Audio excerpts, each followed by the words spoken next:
বাংলার এক ছোট্ট গ্রাম ছিল সবুজে ঘেরা, নাম তার শালবন। গ্রামের চারপাশে ধানক্ষেত, পুকুর আর তালগাছের সারি। ভোর হলেই কুয়াশার চাদর সরিয়ে সূর্যের আলো নেমে আসত মাঠে। পাখিদের ডাক আর গরুর ঘণ্টার শব্দে ঘুম ভাঙত গ্রামের মানুষের। এই গ্রামেই থাকত রিমা নামে এক মেয়ে। রিমা ছিল খুব শান্ত স্বভাবের, কিন্তু তার চোখে ছিল বড় স্বপ্ন। তার বাবা একজন কৃষক, সারাদিন মাঠে কাজ করতেন, আর মা সংসারের কাজ সামলাতেন। সংসার ছিল ছোট, আয় ছিল কম, তবুও তাদের ঘরে অভাবের চেয়ে ভালোবাসাই বেশি ছিল। রিমা প্রতিদিন ভোরে উঠে মায়ের সাথে কলসি নিয়ে পুকুরে জল আনতে যেত। পথে সে দেখত শিউলি ফুলে ভরা গাছ, শুনত কোকিলের ডাক। জল আনার পর সে স্কুলের প্রস্তুতি নিত। স্কুলটি ছিল গ্রামের একমাত্র প্রাথমিক বিদ্যালয়। টিনের ছাউনি আর মাটির মেঝে হলেও সেখানে ছিল শিক্ষকের আন্তরিকতা।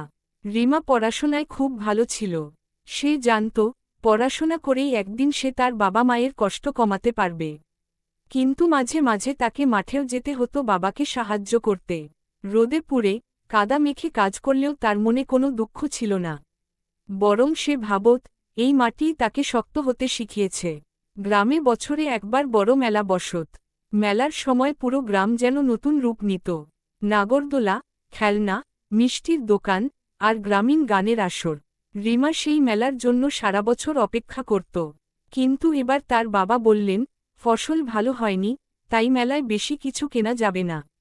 রিমা একটু কষ্ট পেলেও কিছু বলল না। সে জানত, তার বাবার সামর্থ্য সীমিত। মেলার দিন সে শুধু ঘুরে ঘুরে সব দেখল। হঠাৎ সে দেখল, এক কোণে পুরনো বইয়ের দোকান। খুব কম দামে কিছু বই বিক্রি হচ্ছে। তার চোখ জ্বলজ্বল করে উঠল। সে বাবাকে বলল, খেলনা না কিনে যদি একটি বই কিনে দেয়। বাবা মেয়ের মুখের দিকে তাকিয়ে হাসলেন। তিনি বুঝলেন, তার মেয়ের স্বপ্ন অন্যরকম। তিনি একটি গল্পের বই কিনে দিলেন। বইটি হাতে পেয়ে রিমা যেন আকাশের চাঁদ পেল। সেই রাতেই কুপির আলোয় বসে সে বই পড়তে শুরু করল। গল্পের জগতে হারিয়ে যেতে যেতে সে আরও দৃঢ় হল। দিন যেতে লাগল। একদিন স্কুলে খবর এল, ব্লকের মধ্যে মেধা পরীক্ষা হবে। শিক্ষক রিমাকে অংশ নিতে বললেন। রিমা খুব মন দিয়ে প্রস্তুতি নিল।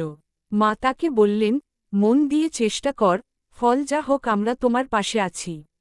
পরীক্ষার দিন রিমার হাত কাঁপছিল, কিন্তু সে নিজের ওপর বিশ্বাস রাখল। কয়েক সপ্তাহ পরে ফল প্রকাশ হল। পুরো ব্লকে প্রথম হয়েছে রিমা। খবর শুনে পুরো গ্রাম আনন্দে ভরে উঠল। গ্রামের মানুষজন তাদের বাড়িতে এসে অভিনন্দন জানাল। তার বাবা চোখের জল লুকাতে পারলেন না।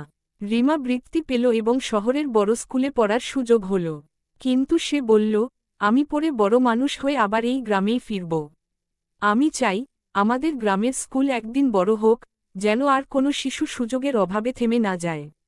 শালবনের মানুষরা রিমার কথায় নতুন আশা পেল। তারা বুঝল, ছোট গ্রাম মানেই ছোট স্বপ্ন নয়। মাটির গন্ধে, কষ্টের ঘামে আর ভালোবাসার শক্তিতে বড় স্বপ্নও একদিন সত্যি হয়। রিমার গল্প গ্রামে প্রেরণা হয়ে রইল। সে দেখিয়ে দিল, দারিদ্র্য বাধা হতে পারে, কিন্তু ইচ্ছাশক্তির কাছে তা হার মানে। গ্রামের সেই কাঁচা রাস্তা, পুকুরের জল আর ধানক্ষেতের হাওয়া আজও যেন তার স্বপ্নের সঙ্গী হয়ে আছে।